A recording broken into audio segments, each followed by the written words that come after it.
Oui. C'est bon, ouais. OK. Right. OK, ben, bienvenue à tous en tout cas. Merci d'avoir pris le temps de nous rejoindre pour cette session, de la troisième session du coup, de notre Ndogutech, qui va porter sur l'IA au service de la religion. Aujourd'hui, on va aborder pas mal de sujets, pas mal de questions sur l'impact que peut avoir l'IA sur la religion, les perspectives qu'elle peut avoir également. Mais avant tout, ce que je vais faire, je vais quand même donner la parole à d'abord notre CEO, Salih, pour voilà, qui introduise un peu le sujet et qui se présente aussi, histoire qu'on sache qui il est. Voilà. Merci Rokia. Bonjour tout le monde. Tout d'abord, j'aimerais remercier nos panélistes pour avoir bien voulu prendre de leur temps pour partager avec nous leurs connaissances. Et remercier aussi bien sûr tous ceux qui ont bien voulu nous rejoindre pour assister à cette session-là. Comme vous le savez, le concept de Ndogutech, c'est aujourd'hui comment est-ce qu'on peut allier la technologie et la religion pour mettre en avant les valeurs religieuses, mettre en avant ou faciliter en tout cas la pratique de la religion. Pour ceux qui ont raté les premières sessions, on a eu à parler à développer en fait une application pour faciliter la recherche d'un lieu de culte. On a eu à mettre en place une petite application pour la reconnaissance de Hasaïd la semaine dernière. Et là, pour cette session-là, comme Raphaël a dit, nous allons plutôt voir maintenant quelles sont les applications pratiques qu'on peut faire de l'intelligence artificielle dans la religion pour faciliter la pratique de la religion et aider, disons, dans l'émancipation de ces valeurs-là. Alors, nous, à Tech Afrique, comme vous le savez, nous sommes une agence de développement logiciel. Donc, à la base, nous nous sommes lancés pour aider vraiment les entrepreneurs à pouvoir lancer des produits innovants sur le marché africain, mais plus précisément des produits qui sont vraiment adaptés à notre marché. Donc, aujourd'hui, nous sommes en fait sur plusieurs volets. Nous les accompagnons de la recherche utilisateur jusqu'au déploiement, en passant par tout ce qui est conception, bien sûr, des interfaces utilisateurs, développement de proof of concept, développement de MVP pour pouvoir derrière avoir une certaine traction et lever des fonds. Dans tout ce qui est architecture et développement logiciel, bien évidemment, mais aussi tout ce qui est assurance qualité et déploiement. Notre avantage vraiment, c'est que nous accompagnons les entrepreneurs, comme je l'ai dit tout à l'heure, en fait, end-to-end. Là, c'est quelques exemples de produits que nous avons eu à réaliser. Bon, c'est des produits d'ici et d'ailleurs, hein. TrueTMS, qui est une plateforme de gestion logistique pour, on va dire, le secteur du transport. Donc, c'est une plateforme, c'est une startup qui s'est lancée aux États-Unis un peu pour révolutionner aujourd'hui les TMS. Nous avons aussi une startup qui est assez connue au Maroc qui s'appelle Wigo, que nous avons accompagné dans la mise en place de leur système de mobility as a service qui leur a permis aujourd'hui de récolter des investissements et puis d'avoir une certaine traction dans plusieurs villes au Maroc. Et pour peut-être donner un exemple ici au Sénégal, il y a Livrema qui s'est lancé il n'y a pas longtemps, qui digitalise un peu notre système de check-check. Donc, nous les avons aussi accompagnés dans le développement de leur application. Donc, voilà, globalement, c'est un peu cela. J'oublie aussi mon VR Patience, je l'oublie toujours parce que c'est le plus ancien. Mais oui, ça, c'est un simulateur pour un peu tous ceux qui sont dans l'intervention médicale, que ce soit les docteurs, ceux qu'ils appellent les EMT, ainsi de suite. Donc, c'est une application en réalité virtuelle qui permet vraiment de simuler les environnements on va dire les environnements réels et permettre justement l'acquisition de connaissances dans ce domaine-là. Donc voilà, c'est comme je disais tout à l'heure, vraiment, c'est les avantages de notre accompagnement, c'est déjà une expertise locale. Donc aujourd'hui, si vous avez un projet, nous en fait, nous nous engageons avec vous à bien comprendre le besoin, à bien comprendre, on va dire, le besoin du marché. Donc c'est pour ça qu'on encourage toujours nos entrepreneurs à effectuer de la recherche utilisateur. Nous allons toujours utiliser des technologies innovantes, donc que ce soit l'intelligence artificielle ou autre. Donc nous allons toujours nous éduquons toujours sur aujourd'hui comment est-ce que les dernières percées ou les dernières découvertes technologiques peuvent bénéficier nos partenaires dans la mise en place de solutions et bien évidemment la qualité et la flexibilité dans le partenariat. Donc voilà, si vous êtes intéressé, n'hésitez pas à reach out, donc soit à travers ce numéro-là, vous pouvez trouver tout cela sur notre site intechafrique.com.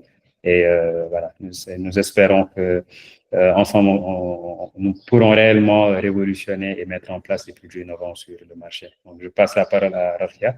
Oui, mais effectivement, comme vous avez pu le voir, hein, on travaille sur vraiment différents projets, que ce soit au niveau local, sur le marché africain ou même à l'international. Donc voilà, on a une belle expertise là-dessus pour pouvoir vous accompagner, en tout cas sur les différents projets que vous aurez à développer. Donc, sans plus tarder, ce qui serait top, c'est de pouvoir vraiment présenter d'abord nos panélistes et honneur aux dames. N'est-ce pas, Tchernoff? Donc, du coup, on va commencer par Maguette, si vous le voulez bien. Eh bien, d'accord, et super. Et écoutez, d'abord, merci à vous, donc Tech Afrique, Saléo et Rokia, pour l'invitation et pour ce thème qui est très passionnant. Voilà, donc je pense que au Sénégal, la spiritualité est une valeur qui est très forte. Et du coup, la technologie a là aussi totalement son rôle à jouer. Et je pense que voilà, donc on a une discussion qui est très exaltante qui nous attend aujourd'hui. En tout cas, j'ai hâte d'en discuter. Alors, du coup, je me présente. Donc, moi, c'est Maguette Touré. Je suis directrice technique chez DataBiz. Et DataBiz, alors, qu'est-ce que nous faisons? Nous offrons des solutions de formation, que ce soit en ligne via notre plateforme DataBiz Academy, ou alors en physique et de façon personnalisée. Nous offrons aussi des coachings sur mesure, voilà, de formation personnalisée sur l'IA et l'utilisation de l'IA et les IA pertinentes pour quelqu'un ou bien pour son métier. Nous avons par exemple des formations sur l'IA pour les RH, l'IA pour les enseignants, l'IA pour les leaders, managers, dirigeants de sociétés, par exemple. Et au-delà des formations, nous offrons aussi du conseil. Nous accompagnons pas mal d'entreprises au Sénégal dans la réalisation de leur sujet data, que ce soit dans la mise en place d'un chatbot personnalisé avec leurs données, ou bien voilà, que ce soit sur des solutions de détection de fraude, par exemple, ou de scoring crédit dans les banques. Ou alors de digitalisation et des processus et d'automatisation du reporting pour aider au pilotage, du coup vraiment drivé par les données. Et au niveau de mon parcours, donc moi je travaille dans l'IA depuis près de 10 ans maintenant. Je suis ingénieure en mathématiques de formation, mais spécialisée dans l'analyse de données. Dans le passé, j'ai pu travailler notamment en France dans différentes entreprises pour mettre en place des solutions de maintenance prédictive, par exemple, ou de détection de fraude ou bien de causes de soucis, que ce soit un souci réseau ou autre. Et du coup, maintenant, du coup, je travaille avec DataBiz dans la stratégie d'implémentation de l'IA et dans la vulgarisation de l'IA en général. Donc, voilà pour moi. On ne t'entend pas, Rokia. Oui, excusez-moi, j'avais mis en mute. C'était très complet comme parcours, en tout cas très intéressant. Et on a hâte, en tout cas, de t'entendre sur les questions qui vont arriver tout à l'heure sur l'IA. Du coup, je vais passer la parole à Melba pour qu'elle se présente également. Coucou. J'aime bien dire coucou des. Alors moi, c'est Melba Orly Zangumeyo. Vous pouvez dire Melba tout simplement. Moi, je suis gabonaise. J'ai fait mon parcours au Sénégal. Je suis vraiment passionnée de tech en général, mais plus précisément de design et aussi de marketing, ce qui me vaut en général le profil de product manager sur les différents projets sur lesquels je travaille. Aujourd'hui, je ne parle pas simplement de site ou bien d'application, je parle vraiment en termes de produits parce que moi, mon rêve, c'est de voir justement en Afrique des applications telles que Instagram, Facebook. Quand je dis ça, je ne demande pas aux gens d'aller faire des applications comme Insta ou comme Facebook. Je demande à ce qu'ils puissent travailler sur des projets pour que ça ait une telle portée et une telle durée dans le temps. Donc vraiment, c'est ça l'une de mes priorités quand je travaille sur certains projets. En ce moment, je suis vraiment à fond dans tout ce qui tourne autour de l'intelligence artificielle. Pour une seule chose, c'est que je pense que là, c'est sûrement là où je me retrouve en tant que designer. J'aime concevoir des produits qui sont réellement utiles pour la société et qui ont un réel impact et que l'on peut mesurer et améliorer avec le temps. Donc, il y a ça aussi. Donc, j'ai vraiment apprécié la présentation de Tech Afrique, surtout quand on parle de contextualisation, répondre aux besoins réels de l'Afrique. Donc là, par exemple, en ce moment, je suis au Gabon aussi dans le cadre dans ce type de mission-là, où il faut justement mettre en place certaines solutions, mais qui correspondent réellement au marché gabonais. Parce que malheureusement, il y a eu plusieurs fois des solutions qui ont été proposées et qui ont été rejetées par le marché parce qu'elles ne correspondaient pas réellement. Et là, quand on parle de rejet par le marché, on parle alors de financements qui ont été perdus, qui ont été dépensés pour rien. On parle aussi d'énergie qui ont été mises sur la table pour rien.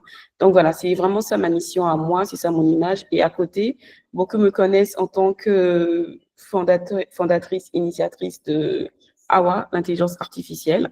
Avec Alioune Badara et les autres, on a eu à lancer justement Dakia IA il y a un an, donc de manière officielle, hein, c'est il y a un an, mais on est là depuis un bon bout de temps. Et là, je suis en train d'implanter au niveau du Gabon ma startup qui s'appelle ZAIA. Donc voilà, c'est ZAIA qui travaille autour du projet Open IA, qui est l'intelligence artificielle gabonaise, qui parle aussi les langues locales d'Afrique centrale. Donc voilà, c'est tout pour l'instant. Okay. C'est déjà bien, donc, c'est déjà très bien. Je vais donner la parole à Thelma du coup pour terminer ce tour de présentation. Ok, merci. Je pense que j'ai carrément la pression. Je n'ai pas du tout un background aussi riche, mais bon. Je suis toujours, on va dire, machine learning guy, mais j'ai commencé en tant que développeur web mobile. Ensuite, j'ai switché pour faire de l'IA. J'ai commencé en tant qu'ingénieur IA machine learning à Bamtou, puis je me suis orienté vers le freelance. Donc là, je travaille plus dans le domaine du freelance côté NLP, Natural Language Processing. Et depuis 2-3 ans, je suis plutôt focus sur le LLM. Donc, je fais rarement de modèles ce temps-ci, surtout utilisation. Et puis voilà. Je pense que c'est tout pour moi. Comme j'ai dit, c'est pas assez riche, mais bon, ça va. Tu es modeste, je pense, Tierno. C'est ce que j'allais dire. Modeste, là. Tu es très modeste. Très modeste. Sans plus tarder, ce qu'on va faire, c'est qu'on va mettre les pieds dans le plat, concrètement, et parler de l'IA et surtout, pour moi, la véritable question, la question que je vais poser à tout le monde, du coup, ce serait de savoir comment l'IA est peut-être appliquée à la religion et est-ce qu'elle est on va dire, un simple outil d'assistance ou au contraire, elle va peut-être représenter un risque d'altération des traditions spirituelles. J'aimerais vraiment entendre vos avis là-dessus. Pour vous, c'est plus un point positif ou plutôt au contraire, ça permet de mieux élever l'accompagnement spirituel. J'ai vraiment envie de vous entendre là-dessus. Je laisse la parole. Bon, je suis très féministe, hein, Thelma, donc bon, on va commencer, on va commencer par les femmes. Donc cette fois-ci, on va commencer par Melba, si tu veux bien. Alors, la perception que j'ai de l'IA par rapport à la religion, c'est à peu près la perception que j'ai aussi en général de l'IA. Quelles que soient les performances d'une IA, je préfère l'utiliser en tant qu'assistant, plus qu'autre chose. Je crains toujours une chose, c'est de pouvoir se retrouver ou bien me retrouver personnellement dans une situation où c'est normal pour moi que l'IA en sache beaucoup plus. J'ai pas de souci avec ça, mais je veux pas me retrouver à un niveau où moi-même j'arrête de faire des efforts. J'arrête d'apprendre, j'arrête de fournir, parce que je pense que quand on parle de l'aspect religieux ou bien de spiritualité, on parle justement du sacrifice, d'un sacrifice qu'on donne à Dieu. Ce sacrifice-là, c'est le temps que tu lui accordes, c'est l'attention que tu lui donnes. Donc, je me vois très mal déléguer cela. Et vous savez, encore, il y a une chose, c'est que quand on prend conscience du fait que l'IA, en fait, n'est pas un être humain, l'IA n'a pas de cœur, en vérité, l'IA n'a pas d'émotion, en vérité, mais elle simule des émotions.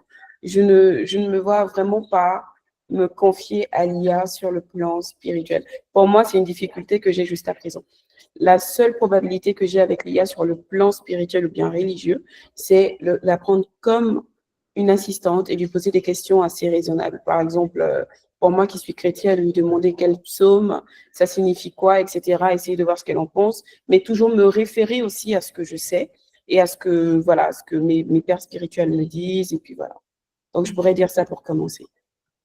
Effectivement, c'est vrai que c'est un très beau point, le fait d'utiliser l'IA pour, on va dire, pour être accompagné dans cette démarche-là, mais il ne faut pas non plus que l'IA prenne le pas finalement dans cette démarche. Effectivement. Maguette, à ton niveau, qu'est-ce que tu en penses par rapport à ça? Alors, je pense qu'effectivement, hein, dans le domaine de la religion, comme dans tout autre domaine, l'objectif de l'IA n'est pas vraiment de remplacer les experts. Mais du coup, alors quand on parle d'IA générative, qui est du coup la nouvelle IA qui est très performante et puis qui facilite en fait l'utilisation de l'IA pour tout le monde, si on est dans ce cadre-là, eh ben, alors, cette IA, ben, elle est performante parce qu'elle en sait beaucoup de choses, parce qu'elle a récupéré pas mal d'informations d'Internet, du coup, pour apprendre dessus. Et du coup, dans ce sens, alors, en termes de niveau, en fait, l'IA a à un niveau moyen qui est assez haut, quand même, par rapport à un certain nombre de personnes. Mais par rapport à un expert, son niveau est bas. Donc, en fait, en termes d'apprentissage et notamment d'apprentissage de la religion, et même au final, pour tous les apprentissages, le mieux, c'est d'avoir un expert quoi, à qui on fait confiance. Et du coup, l'IA peut venir un peu comme une aide supplémentaire. Par exemple, quand on est à 22 heures dans son lit et qu'on se pose une question sur sa religion, on se pose une question sur, je sais pas, une prière qu'on voudrait faire, une prière recommandée, avoir du coup l'aide de l'IA à ce niveau, mais toujours ne pas oublier que l'IA générative, eh bien, il faut le considérer comme un assistant. Et voilà, donc l'IA peut faire des erreurs dans sa façon même d'être créée, dans sa façon de marcher, eh ben, il est normal, il est logique qu'elle fasse des erreurs. Après, elle en fait de moins en moins. Tout son objectif, c'est de réduire ses erreurs, mais quand même, il faut garder cette part d'esprit critique. Et donc, ne pas tout prendre comme argent comptant, mais avoir du coup un guide, avoir quelqu'un à qui on peut se référer, quelqu'un qui a du coup tout ce bagage-là qu'il faut au terme religieux et du coup qui pourra nous permettre, donc si on est intéressé sur des questions qui sont plus fortes, par exemple, peut nous apporter une réponse et l'IA vient juste peut-être éclaircir ou bien voilà, donner des idées quand on se pose des questions très ponctuellement et qu'on n'a pas accès du coup à cette personne-là qui a la connaissance et à qui on peut faire confiance. Effectivement, c'est vrai que c'est un point quand même qui est très important. Mais donc, de ce que j'entends aussi, de ce que tu dis, c'est que derrière, il faut quand même avoir un certain bagage pour pouvoir derrière utiliser l'IA et pouvoir confronter ses connaissances avec ce que nous propose l'IA derrière. Alors, on n'est pas obligé d'avoir, je dirais, le bagage, mais c'est important lorsqu'on est intéressé sur un sujet d'avoir quelqu'un qui a tout le bagage qu'il faut et qui peut nous aider et en fait avoir l'IA comme backup, je dirais. Donc, pouvoir en fait se référer à l'IA quand on a besoin de réponses et qu'on a son téléphone et puis qu'on n'a pas d'autres personnes pour en parler. Mais le mieux quand même, c'est d'avoir une personne qui est très compétente à qui du coup, eh ben, on va pouvoir parler et pouvoir élucider. En tout cas, juste l'IA comme guide religieux, je dirais non. Juste l'IA comme enseignant, je dirais non. Si on dit, alors l'IA est puissante, ne mettons plus les élèves à l'école. Bon, ça c'est un plan complètement fou. Mais du coup, en assistant, du coup, pour un peu prendre le relais d'un professeur et du coup pouvoir personnaliser au maximum et puis pouvoir répondre à des centaines de questions de tout le monde, oui. Ok, très bien. Et je poserai quand même la même question à Tierno et à Saliou. À ce niveau-là, vous, quel est votre avis là-dessus? Je pense que j'ai vu quasiment tout ce qui a été dit ici. Je pense que l'IA dans son état actuel, malheureusement, on ne peut pas avoir confiance à l'IA à 100%. C'est-à-dire qu'on ne peut pas dire qu'à chaque fois qu'on nous répond, on a une réponse exacte. Après, quelqu'un peut dire que c'est valable pour les personnes, malheureusement. Donc, c'est un peu compliqué dans ce contexte-là. On peut demander une question à une personne, que ce soit religieuse ou pas, et avoir une réponse qui n'est pas exacte. Donc, ça revient à dire que si on ne connaît pas ce qu'on demande et on n'a pas la réponse, on ne pourra jamais vérifier si la réponse est exacte tout seul. Et ça, c'est valable pour une personne, c'est valable pour une IA. Donc, c'est pas comme s'il y avait que l'IA qui avait ce problème-là. On a tendance à croire que les personnes n'ont pas de problème. En tout cas, les personnes à qui on fait confiance. Et normalement, dans la religion, c'est toujours comme ça. On a toujours confiance à la personne à qui on demande la question. Cela dit, oui, l'IA a tendance à faire plus d'erreurs que les personnes à qui on fait confiance pour demander des questions religieuses. Ça, je suis d'accord par rapport à cela. Maintenant, ce qui revient à dire qu'on ne peut pas faire confiance à l'IA pour répondre à nos questions. Cela dit, avec les avancées qu'on a actuellement, j'aurais plus tendance à faire confiance à une IA pour répondre à ma question ou à mes questions religieuses parce que souvent, on peut avoir accès aux ressources qui ont été utilisées pour répondre à ces questions-là dans la plupart des IA qu'on a actuellement. Et ça veut dire que je peux aussi aller lire et vérifier et voir les sources et savoir est-ce que la personne qui a écrit l'article, est-ce que je lui fais confiance ou pas. Et ça revient aussi à demander à une personne, c'est la même chose. On demande à une personne une question, on lui fait confiance ou pas, c'est comme ça qu'on accepte sa réponse ou pas. Et donc, maintenant qu'on peut lire les sources, donc je pense que oui, je pense que moi, j'aurais tendance à l'utiliser tant que je peux voir les sources et lire les sources, savoir est-ce que la personne à qui tu fais confiance ou pas, ça me va. Maintenant, ça ne va pas remplacer un imam à qui on peut demander une question et avoir une réponse dans le contexte où des fois, on a des cas où c'est spécifique en fait. On a des cas qui sont trop spécifiques. Des fois, on ne peut pas demander ça à une IA parce que l'IA n'a jamais vu ce cas, par exemple. Donc, je pense qu'il y aura toujours cet aspect-là de devoir demander à un imam pour avoir des réponses sur des questions, par exemple, ce qu'on appelle des fatwas. Et là, il n'y a pas le choix. On ne va pas faire confiance à une IA pour nous faire des fatwas, juste parce qu'on ne connaît pas comment elle réfléchit, on ne connaît pas ses bagages et tout ça, comparé à un imam. C'est un peu différent quand même. Et le fait qu'on puisse maintenant demander à des IA via texte ou audio, comme si on parlait à une personne, je pense que ça va pousser plus de gens à utiliser l'IA pour des questions religieuses, tout comme les gens l'utilisent pour d'autres questions. Cela dit, ça va créer des problèmes forcément, peut-être qu'on va en parler après, c'est-à-dire que si toute personne commence à poser des questions à une IA côté religieuse, on risque d'avoir pas mal de fatwas. Et normalement, les fatwas sont donnés par des imams et oui, ça peut causer des problèmes, mais ça peut aussi avoir des avantages pour moi tant qu'on peut lire les sources et savoir qui a dit ça, qui n'a pas dit ça et prendre les décisions à partir de ça, quoi. Effectivement. Ouais, surtout que aujourd'hui, on se pose quand même beaucoup de questions sur la Gen Z, là, qui ont tendance à beaucoup être dépendants des IA. La question, c'est effectivement, ils risquent peut-être d'aller chercher, eux, leur information sur ce type d'outils-là. Et c'est vrai qu'il peut y avoir pas mal de conséquences, on va dire, néfastes à ce niveau-là. Je vais quand même donner la parole à Saliou pour avoir son avis là-dessus. Qu'est-ce que tu en penses? Alors, il y a un panel d'experts ici et tu me demandes mon avis. Bon, je vais quand même donner mon avis assez non éduqué sur la chose, hein, mais bon, moi de base, je suis quelqu'un qui a toujours été sceptique, on va dire, quand il s'agit de l'adoption d'IA, de l'adoption des LLM. Bon, bien évidemment, on sait très bien qu'elles ont un impact voilà, non négligeable dans notre vie de tous les jours. Mais je me suis rendu compte qu'au fur et à mesure, j'ai pu être convaincu. Et je pense qu'au final, en fait, bon, sur la question de la factualité, c'est une question de peut-être avoir justement une approche, cette approche sceptique-là par rapport aux réponses qui sont données. Je pense qu'Arnaud l'a dit tout à l'heure, toujours demander les sources, ne jamais prendre à face value les réponses qu'un LLM nous donne, par exemple.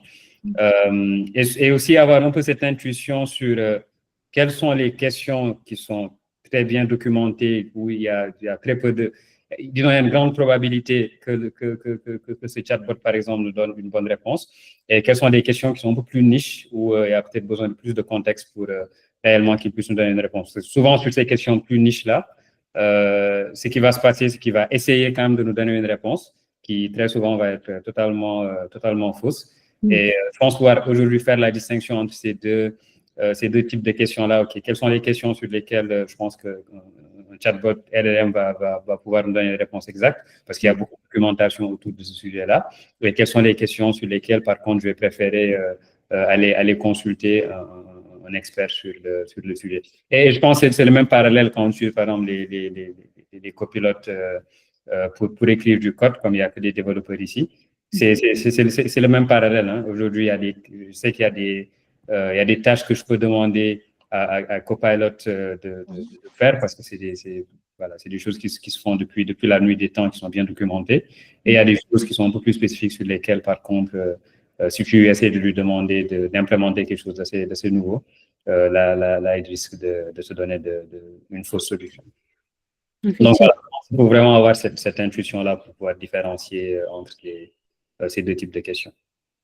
Effectivement, et d'ailleurs, en parlant de cas d'usage de l'utilisation de l'IA pour la religion, moi j'avais quand même une question sur, par exemple, le fait qu'on puisse utiliser l'IA pour notamment faire de l'interprétation de textes religieuses.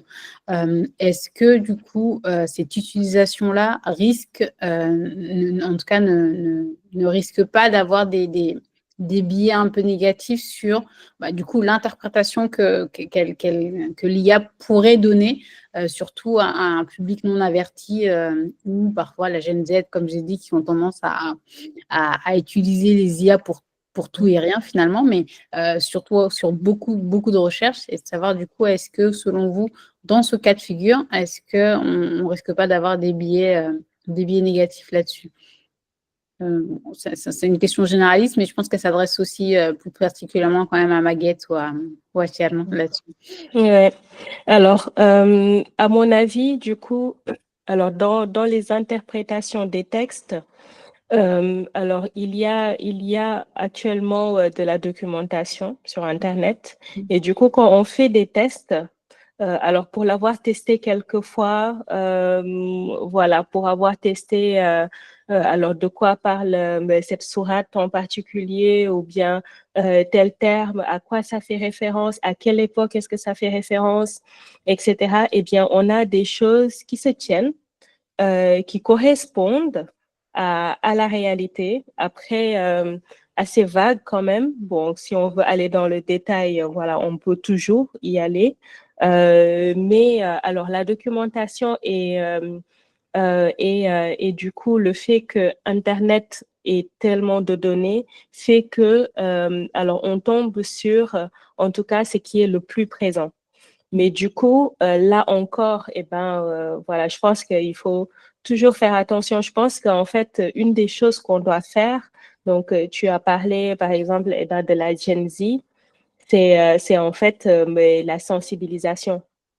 Parce que, alors, il faut, je pense, travailler sur ça en leur faisant comprendre que l'IA ne va pas remplacer cette personne. Donc, même s'ils se confient à l'IA, voilà, donc ils vont non seulement alors religieusement, mais aussi au niveau de leurs émotions, eh bien, ils vont se confier à une IA et être réconfortés par une IA, ce qui est bien peut-être alors sur le court terme, mais en fait sur le long terme, c'est vraiment essentiel d'avoir des personnes références.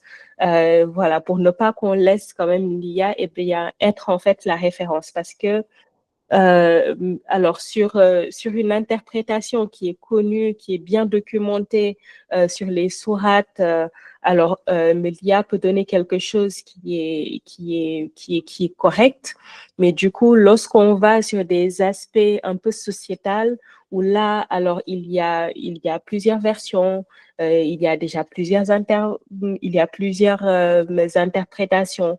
Là, du coup, alors on donne un peu la main à l'IA pour faire le bon choix, et puis c'est là où ça peut être dangereux. Donc, en fait, je pense que avoir l'aspect humain, continuer à renforcer l'aspect humain, voilà, en plus de l'IA, c'est quelque chose qui est primordial. Effectivement. Après, la question que je me pose aussi, c'est de se dire, est-ce que, toujours dans cette même démarche-là, est-ce que côté Melba, est-ce que dans les psaumes et autres, il y a aussi, parce que moi, j'avoue que je m'y connais pas trop, mais de savoir au niveau il y a différentes typologies d'interprétation qu'il peut y avoir pour un même texte ou pas, et dans ce cas de figure-là, est-ce que du coup, on rentrerait dans les mêmes biais que pour le reste ou pas pour toi? Alors, oui, je réponds oui, parce qu'on a par exemple différentes versions de Bible. Donc, pour vous, c'est le Coran, nous, on a différentes versions de Bible. On va te dire la Bible, Louis II et tout le reste. Donc, la vérité, c'est que ces données sont déjà numérisées, par exemple. Donc, on peut très bien entraîner une IA là-dessus.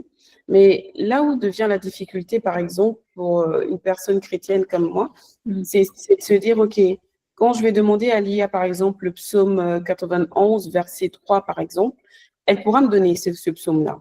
Maintenant, par rapport à l'interprétation qu'elle fera, là, ce sera autre chose. Parce qu'en vérité, c'est là où on vient vraiment à une dimension spirituelle, où on dit, quand on parle de religion, quand on parle de texte sacré, c'est vraiment une connexion entre toi et Dieu.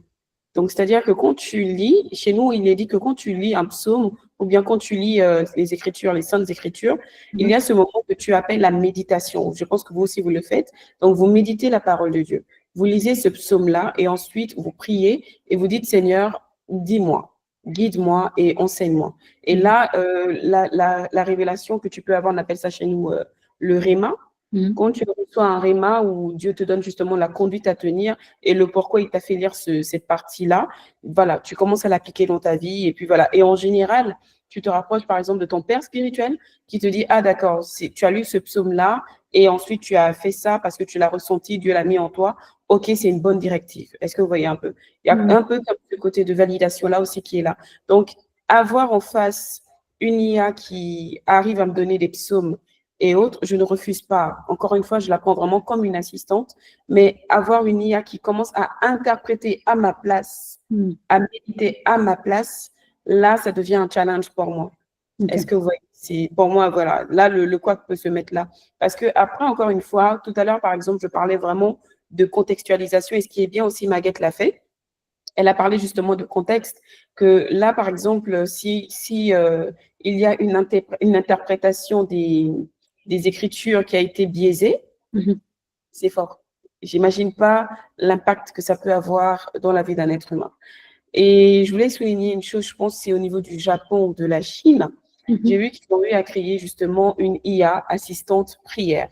Je ne sais pas si vous avez entendu parler de ça. Et le contexte, c'était quoi? C'est-à-dire, tu vas vers l'IA et puis tu dis, je veux prier. Donc, l'IA devient ton allié de prière. Donc, voilà, ce sont aussi des choses pour lesquelles avec lesquelles je ne suis pas très à l'aise. Voilà. On approche un peu des limites pour toi, en tout cas, à ce niveau-là, quoi. Oui, parce que je n'oublie pas le fait qu'en fait, une IA, c'est une machine et que l'être humain, c'est l'être humain. D'accord. Et du coup, je pense que par rapport à ça, alors notre génération à nous est assez consciente parce qu'en fait, on a grandissant et du coup, on l'a retrouvé. Donc, alors on l'utilise en tenant bien compte de ses bienfaits, mais on sait que ce n'est pas tout et qu'en fait, ça ne fait pas tout. Mais je pense qu'en fait, le vrai challenge, c'est en fait pour les jeunes. Parce que du coup, beaucoup de jeunes ne vont pas avoir alors cette vision-là et ce détachement-là, et ben qu'on a nous, je pense, à notre niveau. Et c'est dommage. Effectivement. Et d'ailleurs, on en vient, on va dire, à la partie un peu formation-transmission. Et c'est vrai que la question qui se pose là, du coup, notamment pour cette nouvelle génération, c'est de se dire comment finalement on peut avoir des IA qui peuvent accompagner dans cet apprentissage-là sans tomber finalement dans le coup de l'interprétation qui risque d'être fausse, négative, et donc du coup induire en erreur cette nouvelle génération. Quels sont les garde-fous finalement qu'on pourrait mettre en place dans le cadre des IA pour continuer quand même, parce qu'on avance avec la technologie, c'est de pouvoir avancer avec ces outils-là, mais en mettant des garde-fous nécessaires pour pouvoir accompagner dans la spiritualité. Je pose peut-être la question à Tierno, est-ce que c'est un sujet qui te parle là-dessus ou... Je pense que tout dépend de la personne qui utilise. Personnellement, puisqu'on parle d'interprétation, quand j'utilise l'IA pour faire de l'interprétation d'un texte religieux, c'est pour deux raisons. Soit c'est pour juste explorer, et là, je peux laisser l'IA être libre, explorer par rapport à ce qu'il connaît, tout le knowledge qu'il a eu lors du training et tout ça. Et je peux me baser sur ça pour explorer moi-même. Maintenant, c'est différent de quand je demande l'IA pour faire de l'interprétation sur une chose et prendre ça comme réponse. Pour moi, c'est totalement différent. Maintenant, la plupart des gens vont l'utiliser pour le deuxième scénario, en fait. Et dans ce cas-là, je l'utilise surtout pour juste faire de résumer, en fait. Chercher et résumer, c'est tout. Donc, quand je demande de l'IA pour interpréter un texte religieux, je m'attends à ce qu'il cherche par rapport à tout ce qu'il connaît, par rapport aussi à tout ce qui est en ligne. Parce que la plupart des textes ont été déjà interprétés par différentes personnes, par différents rites, on va dire, donc Maliki, Shafi et tout ça. Et donc, je m'attends juste à ce qu'il cherche et qu'il me donne un résumé de ça.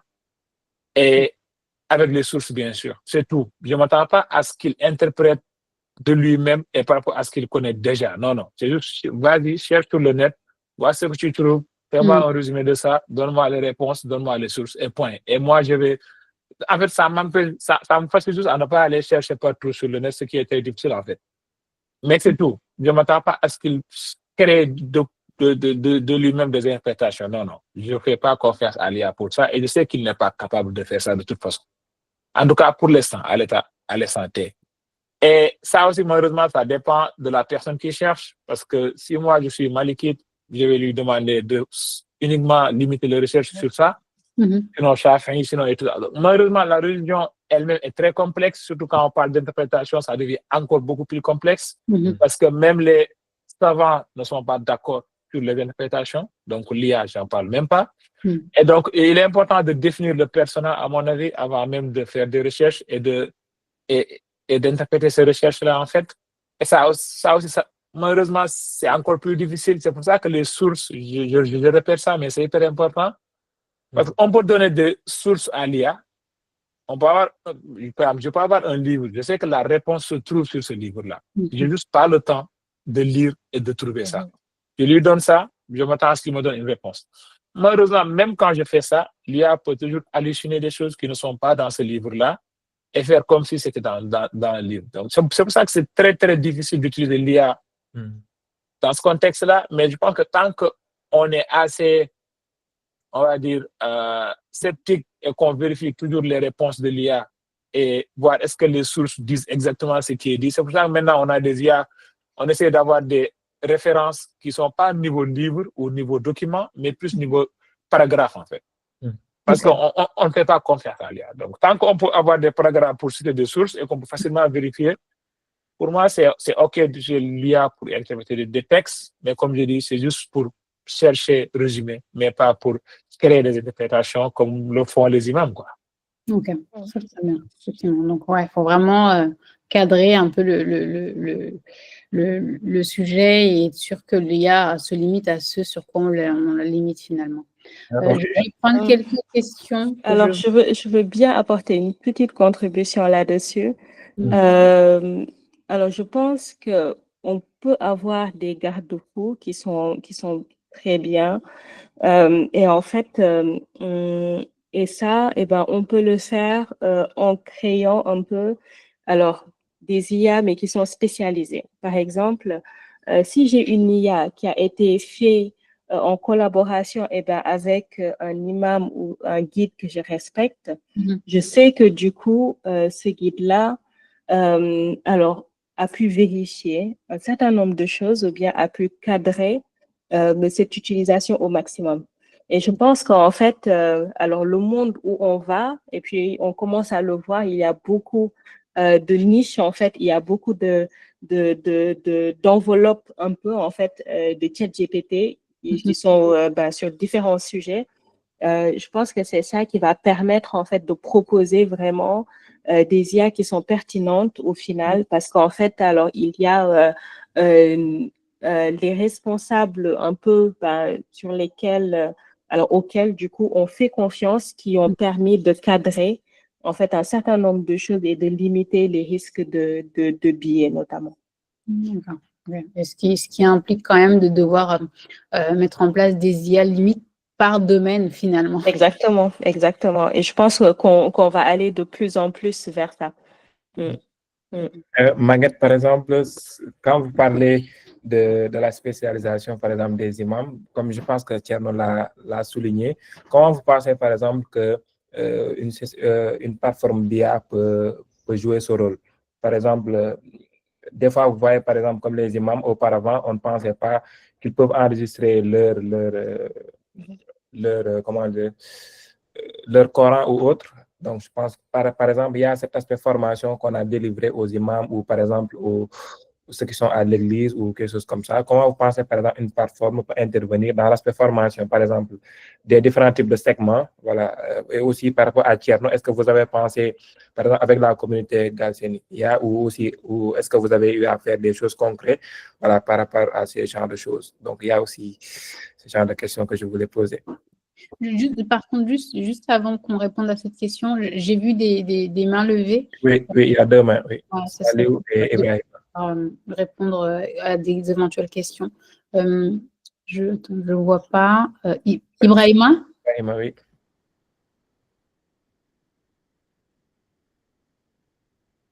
Vous nous entendez, Ibrahima? Ou c'était peut-être une erreur?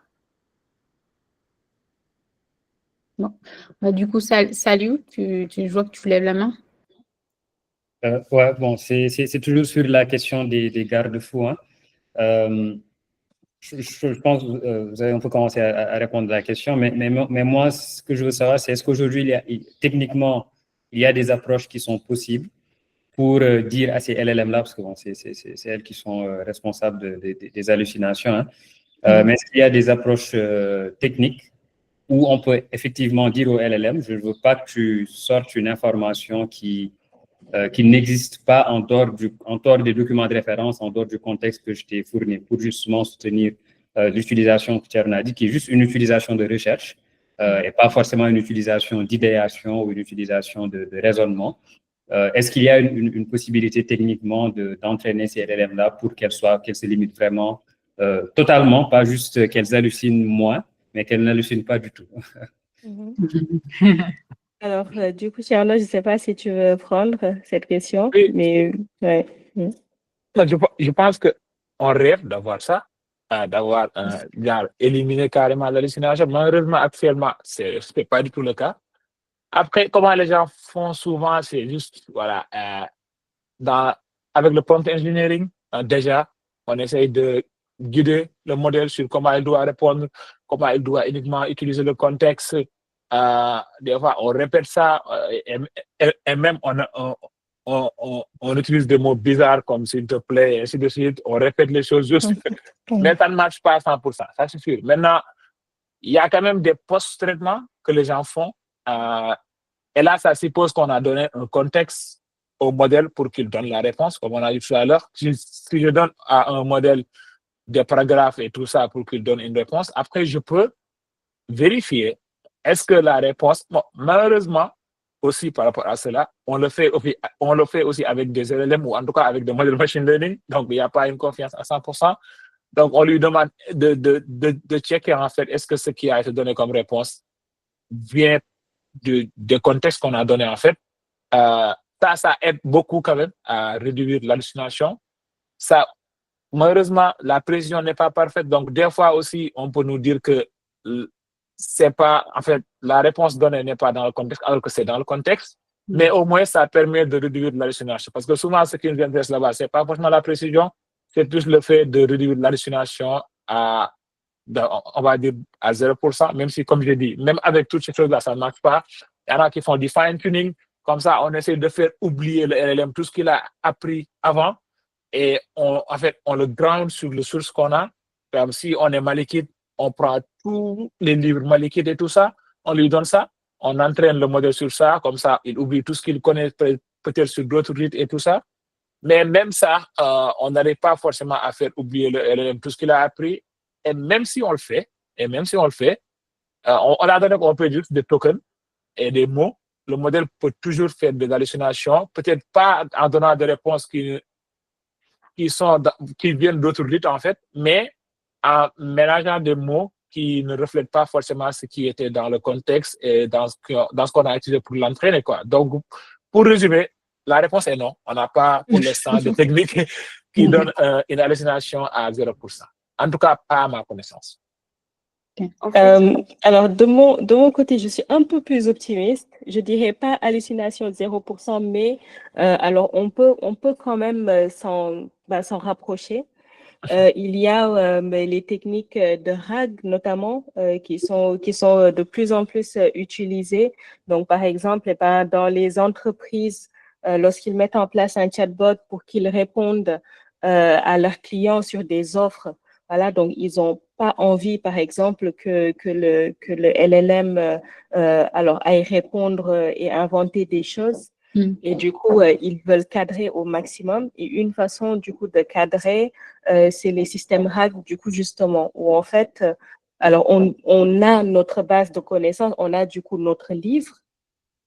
Et du coup, quand on a une question, on va chercher, je ne sais pas, les 20 morceaux de ce livre qui sont proches à notre question.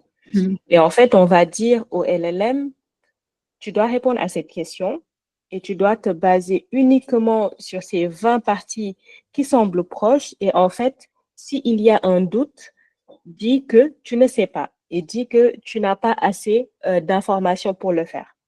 Et ça, quand même, dans les faits, ça marche plutôt bien. Donc, ça permet de réduire, bon, je dirais pas à 100% parce qu'on n'est jamais à 100%. Et je pense que Tierno, ton point, du coup, c'est justement ça. C'est que du coup, alors le risque zéro, au final, n'existe pas. Mais du coup, avec ça, on arrive quand même à cadrer pas mal les réponses et faire en sorte de ne pas sortir d'un contexte ou en fait d'un objectif que du coup, alors la personne qui va mettre à disposition le LLM, du coup, ne veut pas sortir.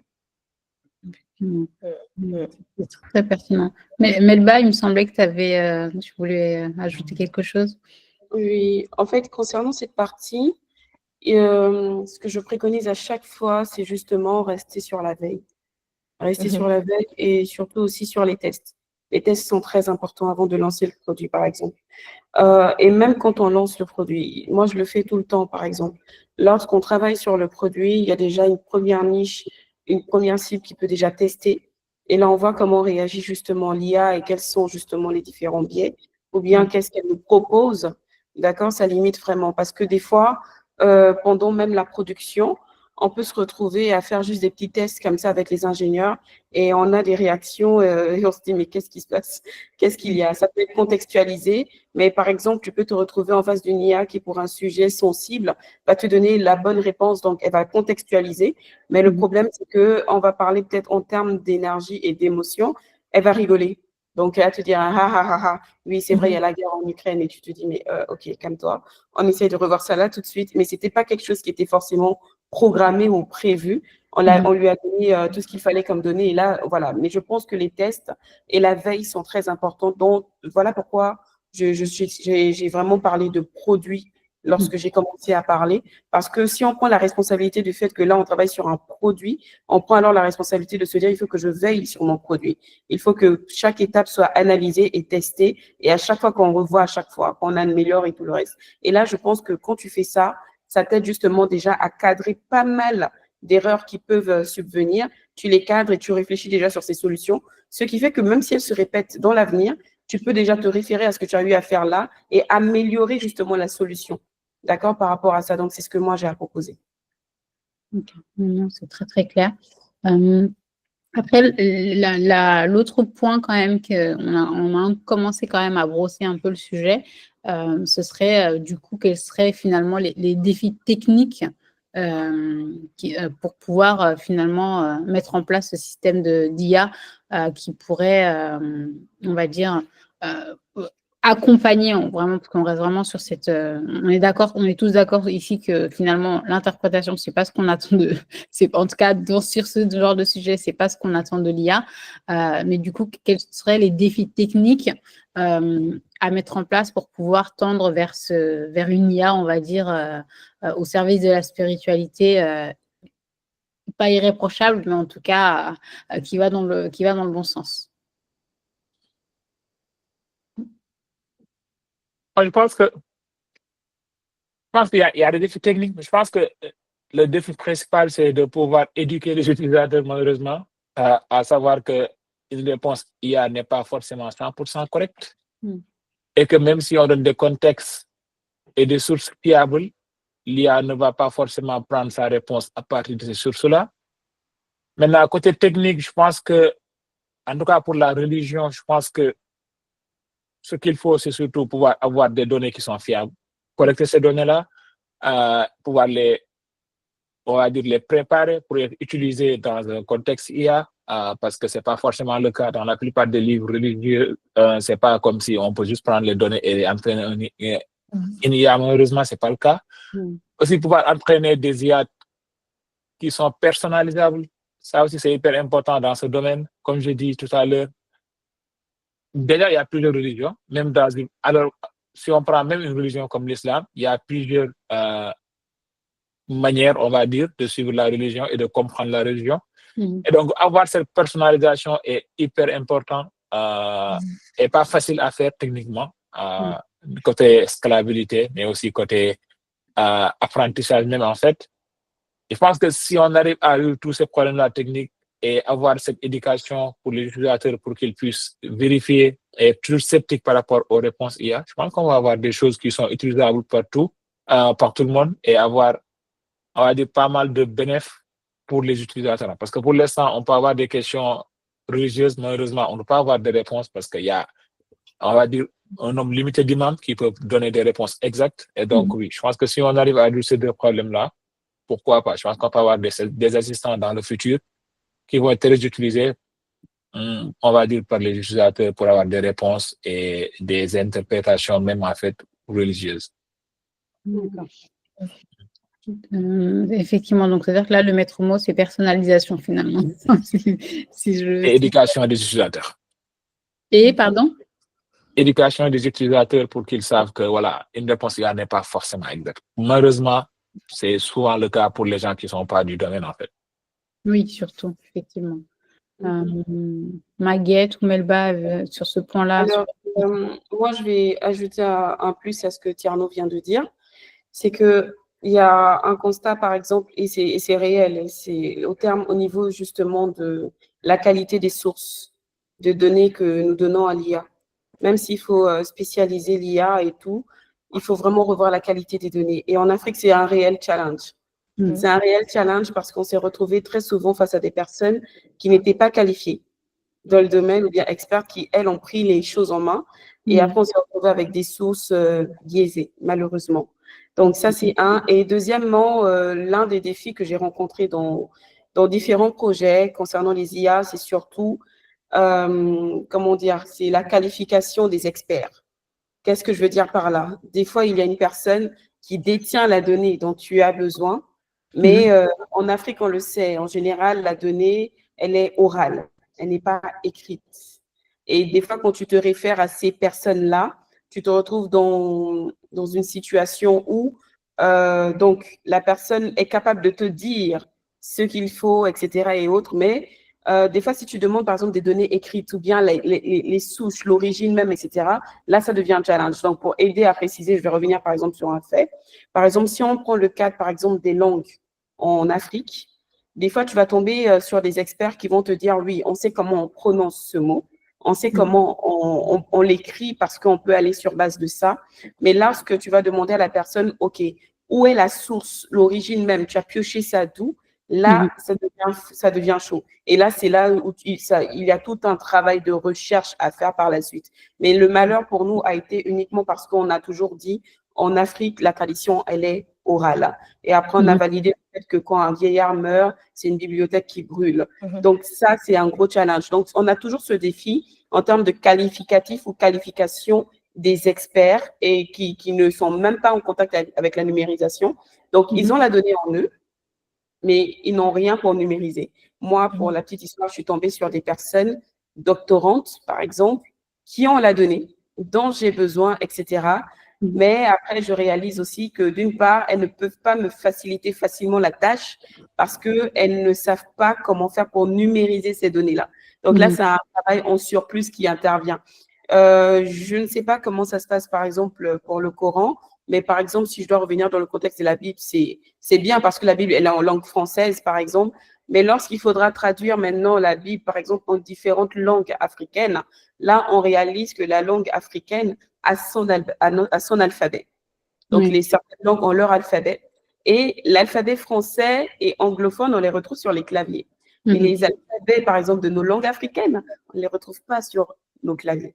Donc, vous voyez un peu le challenge, juste quand on parle de source. Et encore un dernier exemple que je vais prendre, c'est celui où, par exemple, tu te retrouves dans une situation où il faut tout de même que tu entraînes ton IA. Donc, tu as ce challenge déjà de l'alphabet. Comment tu fais? Donc, tu arrives quand même à trouver une solution. Mais pour aller un peu plus vite, parce que des fois, on aime bien aller assez vite, tu te dis non, bon, je vais aller directement sur une base. C'est l'alphabet français ou bien anglophone. Et comme ça ira vite et j'entraîne l'IA et ça va. Mais après, il y a autre chose, c'est que là encore, on t'interpelle pour te dire attention. Si tu vas sur base de l'alphabet français, il y a des mots que tu ne pourras pas analyser concrètement ou bien qu'on ne pourra pas traduire facilement. Parce que là, on ne va pas se retrouver. Donc là, il y a vraiment tout cet écosystème-là africain à prendre en compte à chaque fois. Et je reviens sur le fait qu'effectivement, c'est juste la source. Et comment numériser cette source-là, le gros challenge, le plus lourd, pour contextualiser, en fait. Donc, voilà. Effectivement, non, tu as soulevé des points qui sont très, très pertinents là-dessus. Et c'est vrai qu'en plus, comme tu l'as dit, il faut vraiment contextualiser par rapport à nos problématiques, nous, au niveau local. Déjà que l'IA est déjà un défi. En plus, avec nos problématiques locales, effectivement, il y a un enjeu, il y a d'autres enjeux qui viennent s'y ajouter et auxquels il est important de prendre considération, en tout cas, quand on a des projets de ce type-là. Je pense qu'il y a une question parmi les participants. Je ne vois pas, attendez. La personne, elle peut...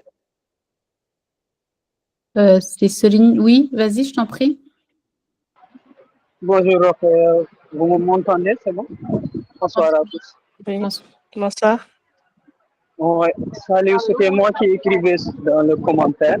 Je n'ai pas vu vos réactions quand même, mais je tenais à participer, donner mes points de vue.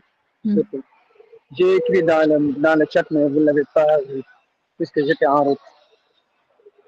En fait, en résumé, je suis technique.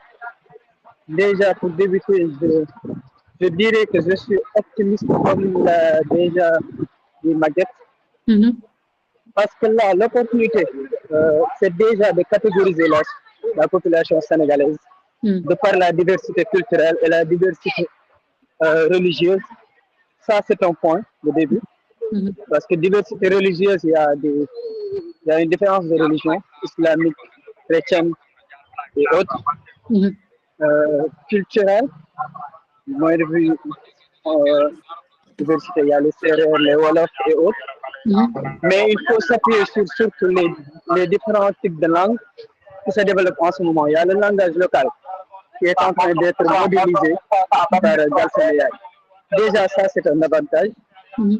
Déjà, parce que ça augmente le pourcentage pour les entreprises de cibler de plus de potentiel, de leads. Du point de vue, déjà, moi, je dirais à Ibrahim, la diversité est un avantage pour les entreprises. Il faut voir ça de cette manière, de mon point de vue. C'est un avantage qui permet aux entreprises de concurrencer, mais surtout de varier leurs offres sur le marché. Déjà, la diversité culturelle est un avantage. La diversité aussi du langue est un avantage, de la langue du moins. C'est-à-dire il y a une catégorisation qu'on peut faire de la population sénégalaise.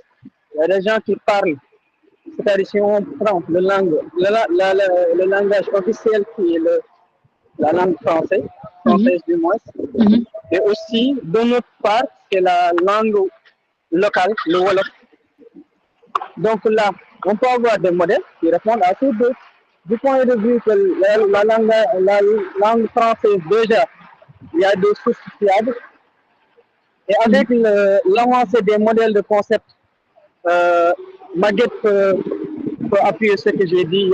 Après le RAG, il y a le CSG ici, qui vient d'apparaître parmi les modèles, qui vont permettre d'éliminer le plus d'hallucinations et de biais. Le CSG, Concept Augmented Generation, en plus du RAG, récemment, si vous l'avez vu le papier. Déjà, c'est un avantage d'éliminer le plus de biais, même si, comme l'a dit Maguette, ce n'est pas à 100%, mais parmi les 90% possibles. Et ça, il faut le voir comme étant optimiste pour la société. Je parle du Sénégal parce qu'on est au Sénégal, mais on peut l'élargir. On peut l'élargir déjà. Mais ouais, on peut l'élargir. Mais je me disais surtout à Ibrahim, il faut le voir comme ça. Parce qu'il y a, ça ne peut pas être parfait à ce point, mais améliorable. Améliorable, on peut dire. Effectivement. Bon, après, Ibrahim, Oui, il a dû nous quitter, malheureusement. Ouais. En fait, il est un peu sceptique comme ça, mais on peut dire que pour les textes coraniques et les textes religieux, comme le mouridisme, la confrérie Tidjania et autres, on peut les mettre, ce sont des textes qui sont statiques. Peut-être ce sont les fatwas qui évoluent, mais pas les textes qui sont écrits par les fondateurs. En fait, il faut différencier cela. Il y a des textes qui sont écrits par les fondateurs, les textes coraniques et autres, mais ce sont les fatwas, la vision qu'on donne aux textes qui changent. Déjà, ça, on peut donner une vision statique à l'IA, déjà, parce qu'il y a des livres qui traitent en fonction de tel thème. Maintenant, selon les rites, que ce soit malikite et autres, parce qu'il y en a quatre, il y a Anbalite, malikite et autres, et Shafiite et autres, il y a des textes qu'on peut simuler. Déjà, pour tester le texte malikite, c'est possible. Parce que vu que la majorité de la population sénégalaise est de rite malikite, on peut tester ce modèle déjà pour au début. Ouais, effectivement. Déjà. Excuse-moi, malheureusement, je vais devoir continuer parce qu'il nous reste plus très peu de temps. On a débordé. Oui, vous pouvez. J'ai pas entendu, mais oui. Mais en tout cas, merci beaucoup pour la contribution. Effectivement, c'est très important de prendre en considération. Merci. Ces spécificités-là. Je vais juste malheureusement devoir avancer parce qu'effectivement, on a un petit peu débordé et je vais basculer sur les dernières questions. Mais en tout cas, merci beaucoup Céline, pour la contribution. Je pense que je vais basculer tout de suite sur la dernière question qui, pour moi, je pense que on va dire ça va de sens, mais on va plutôt parler de la régulation. Est-ce que vous pensez que ce soit régulation au niveau du marché ou au niveau étatique, est-ce que réglementaire, est-ce qu'il devrait y avoir un cadre qui doit être posé là-dessus pour pouvoir, on va dire, du coup, cadrer l'utilisation de l'IA et notamment dans ce cas très spécifique qui est la spiritualité, est-ce qu'il doit y avoir des démarches là-dessus qui devraient être faites ou pas selon vous? Alors, je dirais que il est toujours important d'avoir un cadre. Après, l'IA avance à une vitesse telle que, alors, je pense que il faut pas espérer qu'une régulation, du coup, arrive assez vite, du coup, pour pouvoir cadrer assez. Mais alors, ce que du coup, les personnes peuvent mettre en place, que ce soit ceux qui créent les IA, mais aussi ceux qui l'utilisent. Alors, ceux qui l'utilisent personnellement ou en fait dans le cadre d'activités, mais c'est des chartes. Par exemple, ce à quoi je m'attends, c'est des chartes pour chaque alors, organisation qui met à disposition une IA pour en fait alors asseoir le fait que ces IA-là sont responsables, qui met un peu en avant alors quelles sont les sources utilisées et en fait qui vont vraiment pouvoir rassurer les utilisateurs sur en fait d'où proviennent ces informations.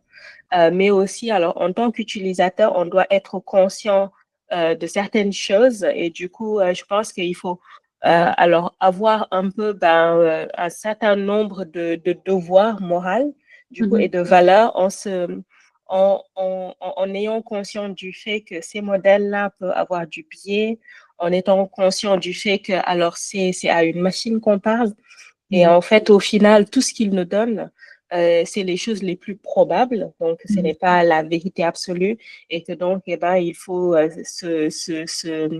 il faut en fait aller se fier du coup à la bonne personne au final, donc quand il y en a besoin. Et en fait, je pense que la lenteur des régulations ne fait pas que, alors il faut juste les oublier et les mettre de côté, mais il faut aussi que ces régulations puissent un peu prendre en fait le pas sur la technologie. On sait que la technologie va être toujours plus rapide et du coup, dans ce sens-là, il faut avoir ces valeurs fortes, mais il faut aussi que la régulation vienne en fait prendre le pas pour encore plus donner un cadre. Bon, du coup, si une entreprise est en train de faire n'importe quoi, pouvoir lui dire stop. Si du coup une personne a des utilisations qui ne sont pas morales ou bien qui sont à risque, pouvoir aussi alors l'avertir du coup et l'aider. Effectivement. Et côté Melba, à ce niveau-là, qu'est-ce que tu en penses au niveau de cette démarche de régulation, en tout cas de l'utilisation de l'IA par rapport à la spiritualité? Quel est ton avis là-dessus? Alors, je pense que surtout nous, en Afrique, on aime bien nous dire qu'on est en retard au niveau des technologies, etc.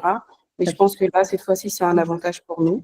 Parce que là, quand je regarde tout ce qui se fait, l'idéal pour moi serait de continuer dans un contexte où, quand on crée une IA, on s'entoure des experts dédiés autour de cette IA-là, qui déjà, eux, seront les garde-fous, en fait, qui vont vraiment utiliser ce qu'on fait.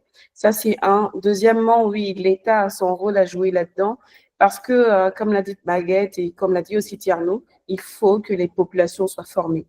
Si elles ne sont pas formées, elles ne sauront pas comment l'utiliser. C'est ce qu'on retrouve aujourd'hui avec TikTok. Les gens disent TikTok gaspille l'Afrique, mais soyons responsables. C'est nous-mêmes qui avons décidé de vendre l'Afrique comme ça et de vulgariser ça. C'est nous qui mettons des contenus là-bas. On n'a jamais vu le CEO de TikTok en Afrique pour dire allez, bougez les fesses, bougez les reins, mettez ça sur les réseaux, cliquez sur publier. On l'a jamais vu, en fait, faire ça. C'est nous-mêmes qui prenons ces initiatives-là. Donc, du coup, les populations doivent être éduquées sur l'impact que cela aura réellement sur nous. Maintenant, il y a un autre fait. Pourquoi je parle d'éducation? Il y a 1 an par là, il y a une amie qui m'a obligée à avoir Snapchat parce qu'elle était dispo sur Snap qu'autre chose. Et quand je suis allée m'inscrire sur Snap et autres, je suis tombée sur l'IA de Snapchat. Laissez-moi vous dire que, franchement, j'ai failli pleurer avec cette IA-là. Je ne sais pas ce qui s'est passé. M'a pris par les émotions et c'est là en fait la limite entre le fait qu'on veuille tout faire pour que l'IA soit réellement comme l'être humain, qu'il y ait ce naturalisme ce natural language-là qui se fasse ressentir, etc. Vraiment qu'on ait l'impression de parler avec un être humain, mais jusqu'où en fait, parce qu'une personne qui n'est pas formée ne pourra pas réaliser facilement que là, elle est dans un chat, dans une application de chat, mais qu'en fait, elle ne parle pas avec un être humain, mais qu'elle est vraiment en train de parler à une IA et en train de dévoiler certaines confidences. Il n'y a rien qui garantisse vraiment en fait la sécurité en termes de données, en termes de respect de vie privée, etc. à ce moment-là. Parce que là, on parle d'une application internationale. Si on veut porter plainte, nous, en Afrique, on fait comment? Donc voilà, ce sont des réalités. Je pense que l'État doit déjà se réveiller là-dessus parce que là, on est en train d'aller dans un niveau où maintenant, nous, Africains, on crée maintenant et on veut créer encore plus d'applications IA pour les populations. C'est bien beau, mais il y a toujours ce risque-là par la suite. Où est-ce qu'on va arriver? Qu'est-ce qui va se passer lorsque les gens n'arriveront pas à réellement maîtriser cet outil-là? Donc, même les startups, à notre niveau, je pense qu'on doit maintenant prendre à chaque fois un volet formation obligatoire pour former sur nos outils et puis voilà, pour permettre à nos sociétés vraiment d'être adaptées. Effectivement, c'est une belle conclusion en tout cas, je trouve. Après, je vais peut-être prendre quelques petites questions éventuellement dans les participants avant de clore, s'il y en a. Est-ce qu'il y en a? Je ne vois pas, attendez, je vais regarder. Il y a des questions où… Je pense que ça va être difficile de faire parler les gens.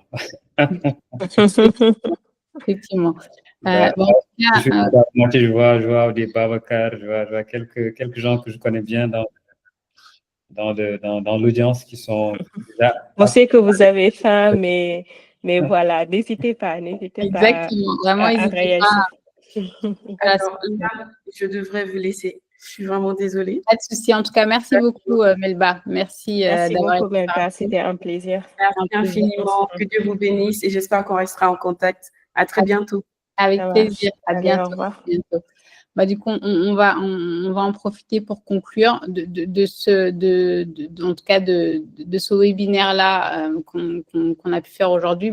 Moi, ce que j'en retiens aujourd'hui, c'est que les axes clés, en tout cas pour l'adoption, une adoption responsable de l'IA et pour qu'elle soit efficace, il faut vraiment le mettre au mot. En tout cas, ce serait éventuellement la personnalisation, de ce que j'en comprends, pour que voilà, ça soit vraiment adapté à chaque domaine pour qu'on puisse réguler finalement l'IA à chaque domaine finalement. Éduquer aussi les utilisateurs parce qu'effectivement, on a beau mettre un outil à disposition des gens, derrière, si on n'est pas éduqué à l'utiliser, voilà, ça risque d'être un petit peu compliqué, surtout sur des sujets aussi sensibles qu'est la religion. L'éducation est primordiale. Travailler aussi la qualité des données pour que l'IA puisse nous rendre finalement des données, des réponses pertinentes. L'idée, c'est que la qualité de la donnée soit bonne et du coup, il faut une bonne curation de cette donnée-là. Et enfin, ce que j'en retiens, moi, c'est surtout une prise de conscience collective qui est nécessaire pour pouvoir utiliser ces outils-là à bon escient et se dire que voilà, la technologie est là, mais elle est surtout là au service de l'humain et non le contraire. C'est un peu ce que j'ai retenu. Je te laisse, Maguette, peut-être conclure de ton côté. Ouais, alors je partage tout à fait ces points.